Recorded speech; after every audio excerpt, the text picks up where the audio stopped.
Yeah, the Palm Beach County State Attorney. Oh, yes. Our microphones are there, right? Yeah, we can jip this a little bit. He's already mentioned the big deal, but let's listen just a little bit of this about Lewandowski and Michelle Fields and why there's no charges. Under these circumstances, it is not uncommon for a candidate's inner circle staff members, known to the agents, to assist in clearing a safe pathway. Right. It should be noted, however, that one agent was positioned directly behind Ms. Fields and appeared to show no concern over her actions. Mr. Lewandowski could have called this agent's attention to her movements before taking action himself if he considered her a threat. Oh, come on. In addition, soon after the incident, Mr. Lewandowski publicly denied ever touching Ms. Fields in any way. If you're not going to charge him, don't complain about what he did. Although these factors might undermine Mr. Lewandowski's potential defense, they do not outweigh the reasonable hypothesis of innocence based on the real-time facts and circumstances recorded on the video. As stated earlier, law enforcement arrests are based upon probable cause. State prosecution, however, relies upon a good faith basis that sufficient evidence exists to prove a case beyond a reasonable doubt. This includes consideration of any apparent defenses. Although the facts support the allegation that Mr. Lewandowski did grab Ms. Fields' arm against her will, she grabbed Trump Mr. first. Lewandowski has a reasonable hypothesis of innocence. Right, because there is insufficient evidence to rebut these defenses. That's right.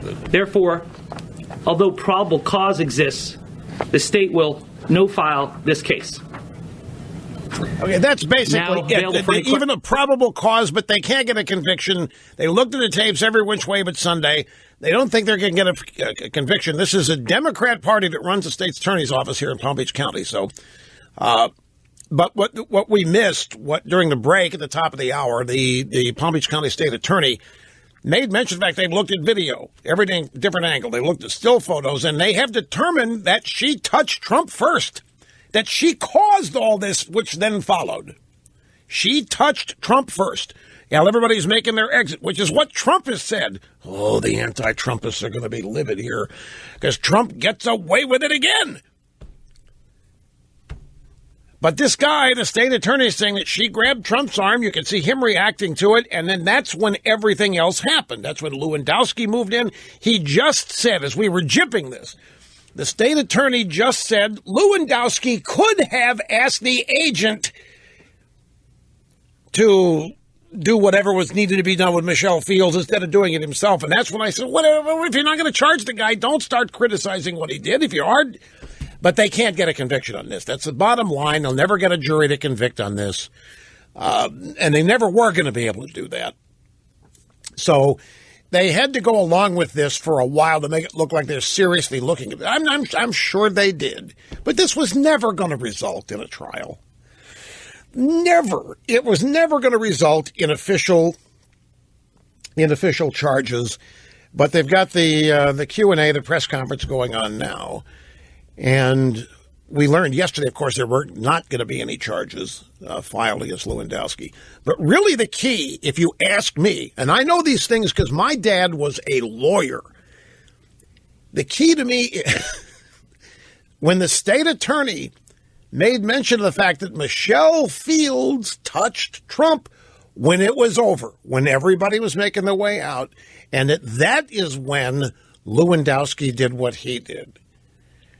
And so she's not actually blamed here, per se, in a criminal sense, of course, but he's just detailing why his office is not going to charge here because they can't get they do not want to go to trial. On this is absurd anyway, that this was battery. In my humble estimation. But you know, folks, let's in the millennial world, it's not absurd. Here's the truth. In the millennial world, that was assault. No. Do not. It is. This is what we old codgers are going to have to learn and figure out. In the millennial world, when they have been raised, when everybody gets a trophy for waking up, You get a trophy for waking up and getting out of bed. You get self-esteem left and right. You're told every day how wonderful you are. You have this belief that nobody, no how, nowhere, no one can invade your space or what have you. That was assault. You know, we sit here, we look at this, and we listen to these young media people react to it. And I think I'm listening to a foreign language. This is somebody who got shoved out of the way. This is nothing. But to the millennials, this was assault. Now, part of it was they hate Lewandowski. They hate Corey Lewandowski. I don't know why. I don't know the guy. I never heard of him before this campaign, but I have picked up enough. They despise this guy. They make fun of his Ichabod Crane neck. They make fun of his buzz cut. They make fun of his rotten personality. They make fun of his wardrobe. They make fun of the way he walks. They make fun of his ego. They hate the guy. So I'm sure that was driving some of it. But I am not exaggerating. I hope you have seen this video and know what I'm talking about. It happened here up in Jupiter after a nighttime Trump press conference after a win. He leaves the podium. The scrum of media and security walk with him. This woman, Michelle Fields, tries to ask him a question after it has ended. The interview and question answer period is over. She's still trying to get an answer. She's on Trump Bart website. She's going in there and she touches Trump's arm, and you can see, well, what's this? He looks behind him and sees her, and he shakes his arm loose, and then Lewandowski grabs her to pull her away from Trump. She did not get thrown to the ground. She didn't look like she was going to get thrown to the ground. She didn't look like she came anywhere near contact with the ground. She didn't look like she'd been moved more than 6 inches to me. But to them, to the millennial news people watching this, it was assault. In their world, that coupled, I'm sure that there's enough prejudice here with the sheer hatred they have for this Lewandowski guy. But still, it was considered assault. I've got something here to stack I'm looking for about millennials. Is this it? Is this it? No. Please, I know I printed this out here. Here it is. Here it is. This is story Fox Business by Adam Shapiro. The headline, Millennials More Miserable Than Ever Before. Born between 1980 and 2000, the millennials have thrown a wrench into American society that puzzles older generations. It does not puzzle me. I understand it. And again, that doesn't mean that I agree, but I understand why these young people do what it's the way they've been raised. It's the way they've been educated. You ought to see, folks, there are, if I can delay this for a minute, just illustrate my point. How many of you in this audience consider yourselves really rock-ribbed conservatives? Okay? And how many of you, and I may need to categorize it. Let me talk to those first of you who do not have millennial-age children. Because if you do, this will change the way you think. I've learned that too. But traditional conservatism, traditional Burkean, Buckley, Reaganism, Hayek conservatism. There is no way there could ever be any acceptance of the climate change movement as it exists today. In the traditional world of legitimate, real conservatism, there would be no acceptance of gay marriage. In the traditional, down-the-middle world of Burkean, official, intellectual conservatism, there's a couple of there wouldn't be any agreement with or even understanding of or accommodation of. But young millennial conservatives are all in for gay marriage. Young millennial conservatives are, many of them, all in on climate change. They think they've been raised to believe that the environment is a precious thing, that we have stewardship over it, it's up to us to protect it, and that we are destroying it.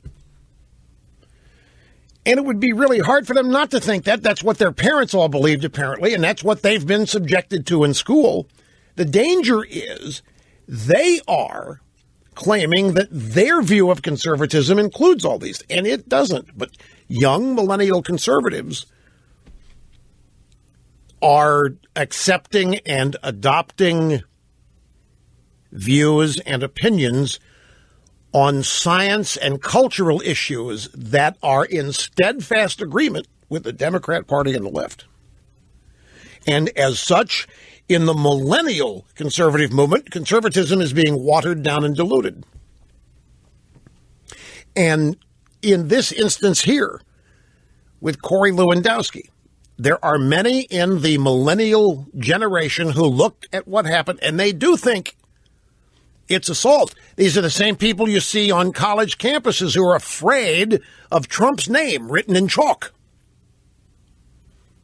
who think that's an offense. They are the same people who, if anybody is heard saying something they disagree with, it's painful.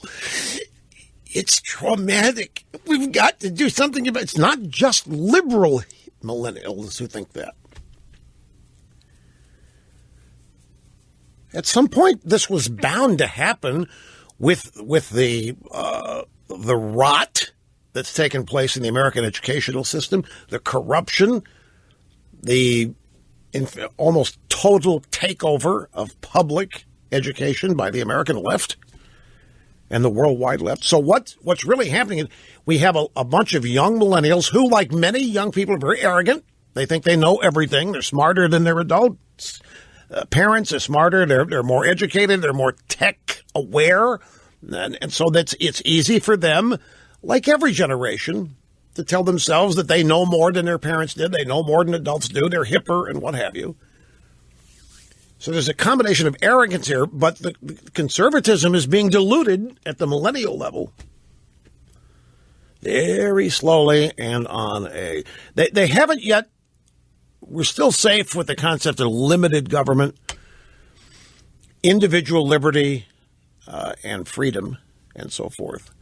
And it's that individual liberty and freedom that is used to find ways to agree with the left on climate change and gay marriage.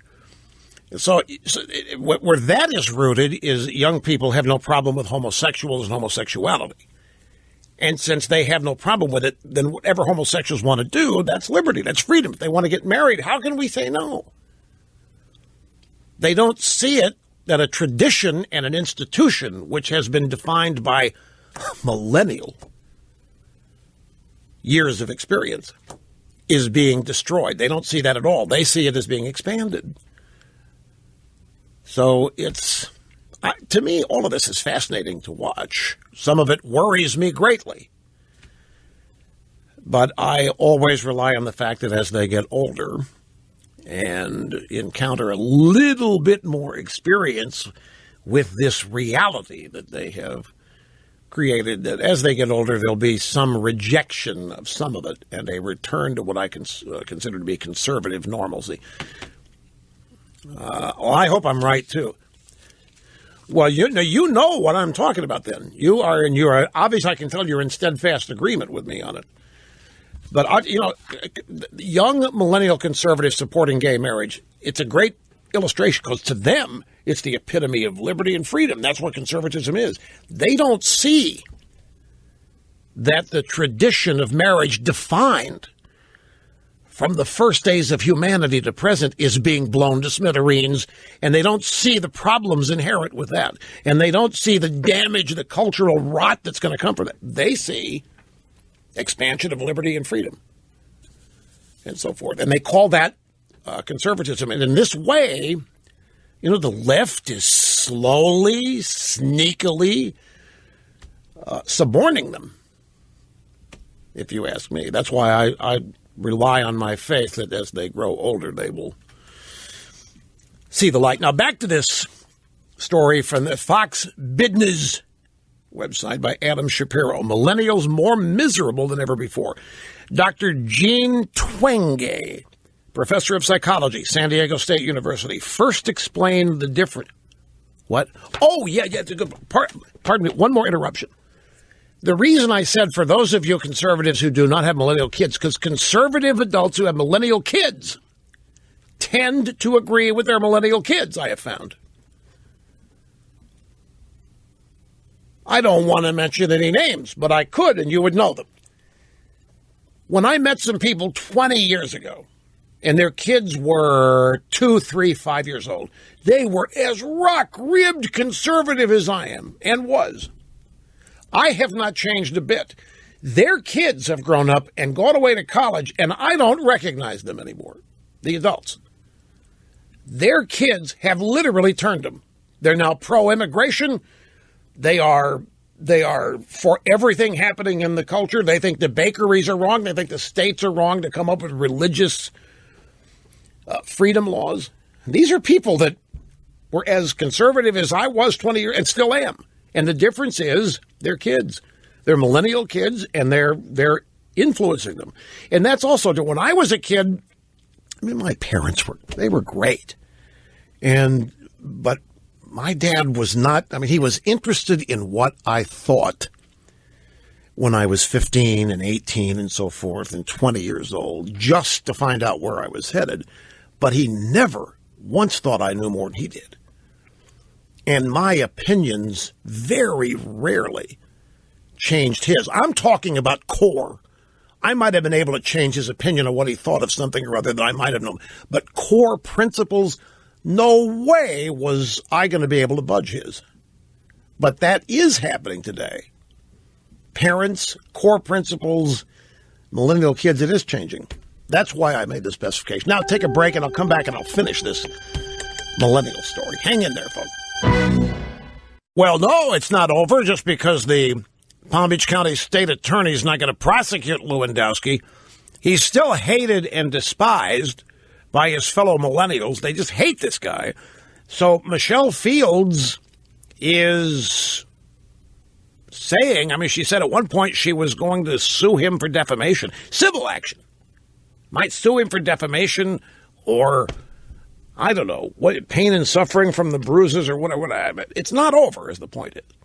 Just because they're not going to go after felony battery, misdemeanor battery, doesn't mean she can't go and take civil action. And I think the state attorney here mentioned that Lewandowski, did I see that he apologized? That it was not known, but that he did apologize. That Lewandowski apologized. That the state attorney Lewandowski's attorney showed him an unreleased draft of an apology from Lewandowski, but I don't think he's officially made that because of her threatening civil action. An apology, of course, would be an admission of something. So there may not have been a publicly released or made apology. But I'm telling you, folks, look, I don't want to pound it too much, but you take a look. If you haven't seen the video, find it. You won't be able to miss it tonight, but it'll be all over cable TV. They might even interrupt the Democrat debate for a feature on this. And you tell me if what you saw is assault. It's a joke. But to them, to millennials who've been raised to believe in such microaggressions and invasions of space, yeah, it was brutal. It was mean. Dr. Jean Twenge, professor of psychology, San Diego State University, explained the differences between millennials and other generations in a book in 2006 called Generation Me: Why Today's Young Americans Are More Confident, Assertive, Entitled, and More Miserable Than Ever Before. And she's recently updated the book. It came out in 2006. And there are now millions of studies and surveys that have been conducted with millennials over several decades and shows that millennials are really different. People in their 20s and 30s today, really different from people in their 20s and 30s generations ago in many troubling ways. Some of them are good, too. But look at that. I got another. Geez, I can't get ahead on this. Maybe somebody's trying to. I know, it was just said to me, you ought to try being in a high school or on a college campus between classes when people are rushing to get to the next class, and they shove people out of the way, and they drag people out of the way, and they get through there, and nobody ever charges assault, and this is nothing compared to what happens there. And that's true. Same thing in a crowd at a sporting event. When it's over, you're trying to get out, be the first to get to your car. All kinds of things happen that make this look like romper room. The difference is Lewandowski was involved and they hate him. That is what's driving. They despise this guy. They hate this guy. Plus, there's another added. This woman was a reporter for Trump Bart, and they wouldn't defend her at first. And that caused, Breitbart, and that caused its own little enclave of fascination. But the idea that this was battery, I don't care, misdemeanor battery, but I cannot emphasize enough, folks, to millennials, yes, it was. And we're talking about news media, the vast majority of them going to be leftist. I mean, these are the classic examples of coddled, protected, overconfident, even arrogant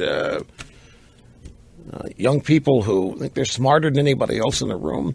Anyway, I'm going to finish this research here from Jean Twenge, professor of psychology, San Diego University.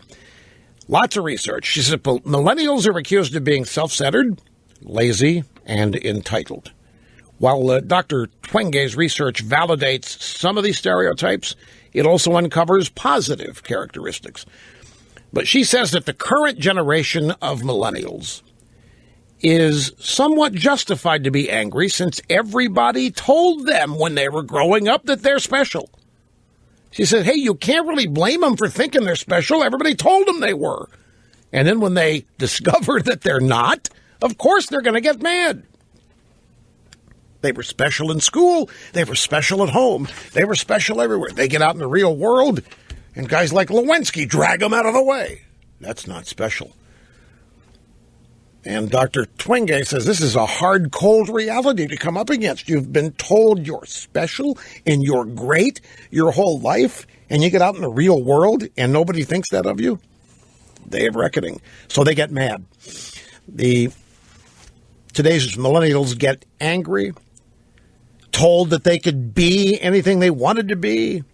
They face widespread unemployment, raised on dreams of material wealth. More than a third still live with their parents, well into their 20s. After a childhood of optimism and high expectations, reality hit them like a smack in the face. They got trophies for waking up. They got trophies for showing up. They got trophies for losing. They got trophies for not showing up because they were sick. Now nobody cares whether they show up or not. And they feel forgotten. And they feel offended. Part of the problem, says Dr. Twenge, are a culture and education system that rewards everybody just for showing up instead of rewarding hard work. The doctor's critical of the self-esteem movement that swept America when this current crop of millennials was young. And she shows in her research how the practice of giving every child a trophy despite their effort or achievement actually hurts them. Could have told you this before it started. Don't need research for this. Time-honored, thousands and thousands and thousands of years of raising children told us this. But it wasn't good enough for the left. No, the left had to go about it a different way. They had to make everybody the same. They have to make everybody with equal outcomes. They have to get rid of competition. That's the key. This current generation was raised on the belief that competition is ugly. It's racist. It's bigoted. It's unfair. It's mean-spirited. Competition's horrible because they're losers. It's not fair. So, how else can a guy like Chris Cuomo grow up thinking communism is about making everybody rich? Here is the statement from David Aronberg, the Palm Beach County, Florida state attorney. And this is really the key here in why they decided not to press charges or prosecute, rather, Corey Lewandowski. Ms. Fields was directed to the back of the room along with other members of the media. After initially complying with the directive, Ms. Fields returned to the pathway area and walked directly alongside Mr. Trump, attempting to ask questions of him. It appears, based on the freeze frames from the video recording and an independent photograph taken by a Washington Post photographer, that Ms. Fields brushed or touched Mr. Trump's arm.